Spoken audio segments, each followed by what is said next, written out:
Hi, Madison. How are you? Good, how are you? I'm doing good. I'm so excited to chat with you about this series. First of all, this will be a post-premiere chat, so I want to dive a little bit into spoilers, just a little bit, just a little bit. But first of all, kudos to you because when I tell you, I was a good bit through the pilot when I realized that you were playing both roles. I was like, are they? I was like, okay, they look alike. I was like, okay, they're sisters. I'm like, okay, this is the same actress. So, Thank like, wow. What was the hardest and easiest parts about playing a dual role? I think the easiest was probably, and easy is not even the right word I'd use. Like the most fun for me was probably Mhm.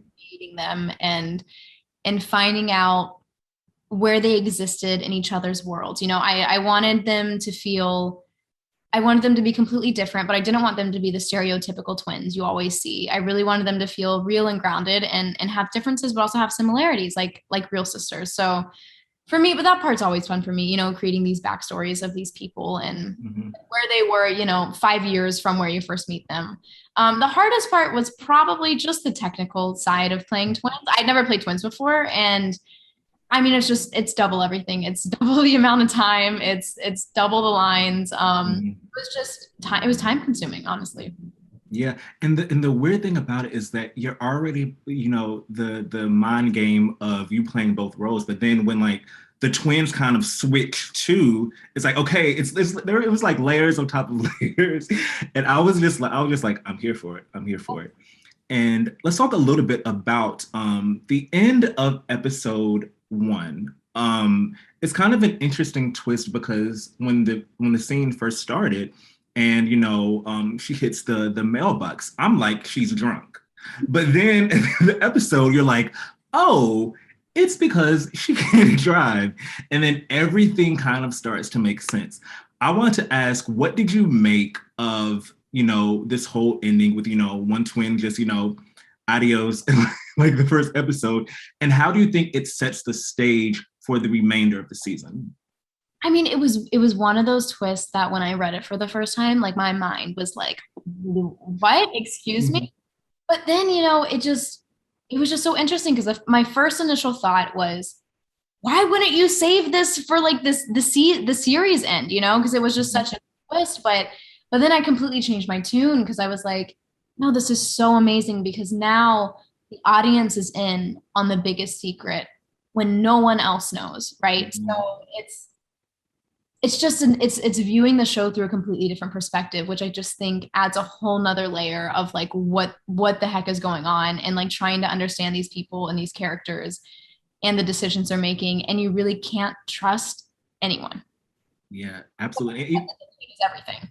Yeah, and as episodes go by, it's like every character kind of has their flaw that's like apparently like, okay, this what are they not saying? What are they not saying? Because this first episode sets all of that up. You can't trust anybody. So yeah, I cannot wait for everyone to see this series, and congrats in advance on the series launch.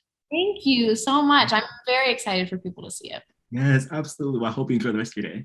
Thank you. You too. Bye. Hello, how are y'all doing today? Hey Good. man, How are good. you? I'm good. I am so excited to chat with you both about I Know What You Did Last Summer. It's coming just in time for spooky season, so a lot of people will be watching this and be thrilled as Halloween comes. And I enjoyed the episodes that I've seen so far. Brianne, I will start with you first.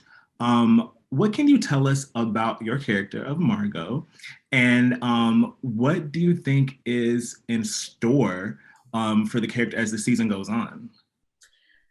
So Margot at first impression is, she's wealthy, she's kind of mean or blunt, very fabulous and popular. And so that is very much a persona, a mask that she uses, I think, for protection. Um, and as the series goes on, we see that she's much more vulnerable, insecure, um, and needy. And she's looking for love. She wants to love and be loved like many of us do. And I think that's the beautiful thing about her, is that we've kind of stripped away the typical horror movie trope, and made her something much more complex. Yeah, for sure. She's definitely one of my favorite characters. As the episodes go on, I'm like, okay, Marco, you're just peeling, but you're peeling back the onion a little bit. No, So she's a sad soul. yes.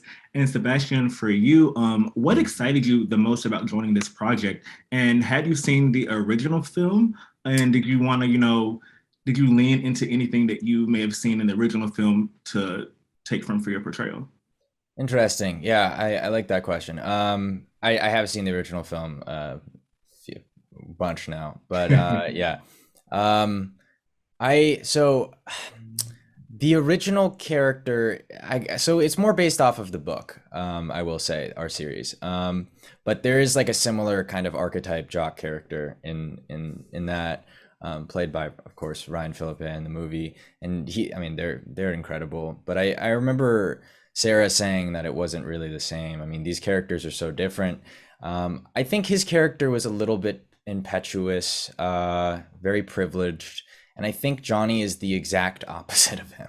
And I think that even though it's a similar kind of almost of a stock trope, it's not. And so that's kind of the way that I liked using that. And obviously, I mean, it's iconic. So among other things, yeah. Yes. Well, thank you both so much for chatting with me today. And I can't wait for everyone to see this series, and congrats in advance on the launch. Oh, thank you, guys. Thank you. So, Ashley, I'll start with you first. What excited you the most about joining this series, and were you a fan of the original film?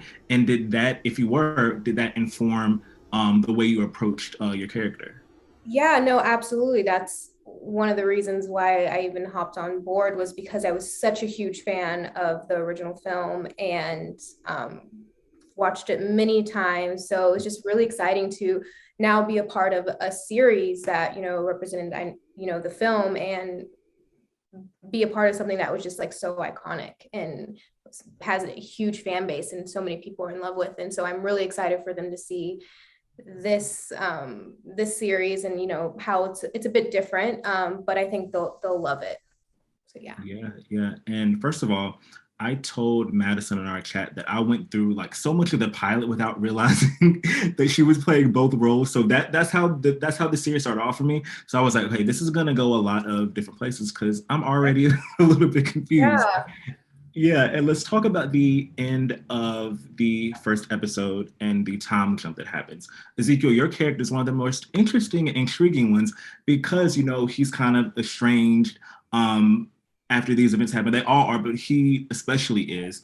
And you don't really know where his loyalty really lies in comparison to the other characters. So what can you tease about Dylan, and what to expect from him for the rest of the season 2?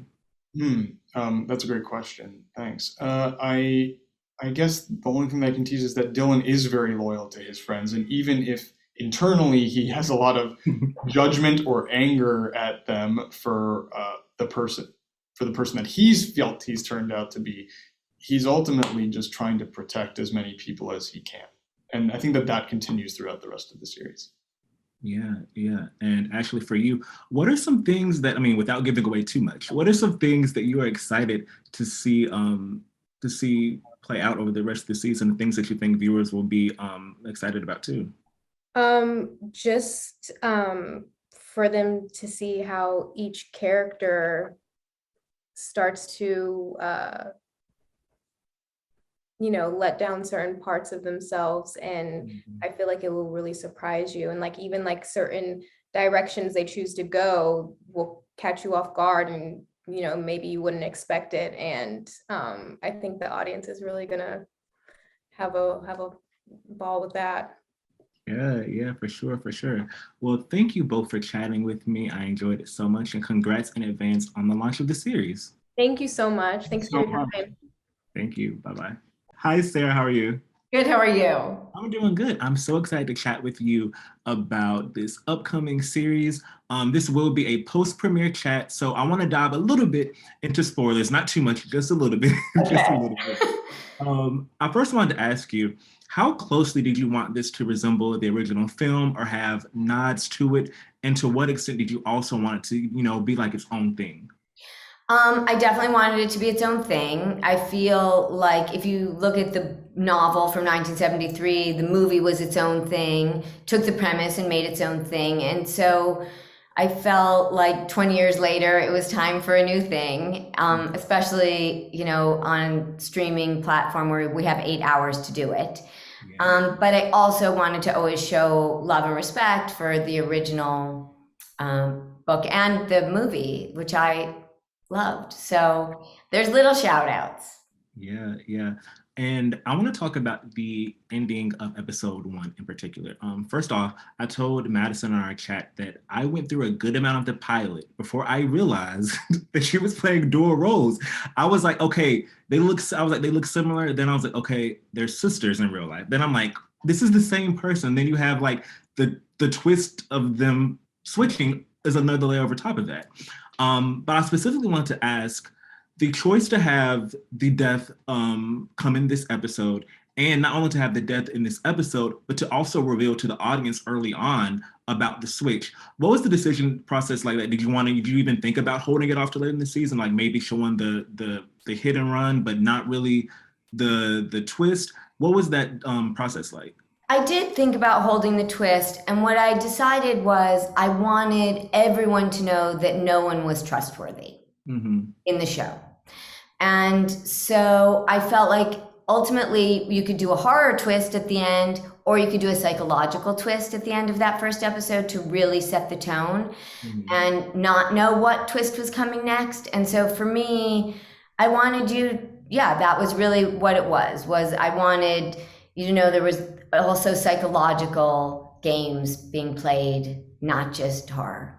Yeah, for sure. You know, even when I think about that, and you know, as the other episodes play out, it's interesting because like you have this lens on now where you're like, okay, if this happened, then anything could happen. And you approach these characters differently. And without getting into spoilers, like this is more of like a teasy question, but like, what do you think fans will be surprised the most about as each episode continues, as you know the kill count gets higher? What do you think is something that will surprise fans of the source material, the film, and newcomers alike? I hope they'll keep being surprised by who dies. I hope they'll be surprised by how they die, but I think they'll be surprised by what the characters do as the stress builds. I think they'll be surprised by who they end up caring about and who they end up not caring so much about. And I think they'll be surprised by the ending for sure. Yeah. I hope so. Yeah, even with episode 2, I was like, wow, we're going there already? Because, it was, characters. I feel like when we start caring about the characters, that's when it's like, so it was interesting to have, that twist happen in episode 2. And I'm really excited to see how the rest of the season plays out. And thank you so much for chatting with me, and congrats in advance on the launch of the series. Thank you so much, Trey. I really appreciate it. Thank you. Have a good one. You too.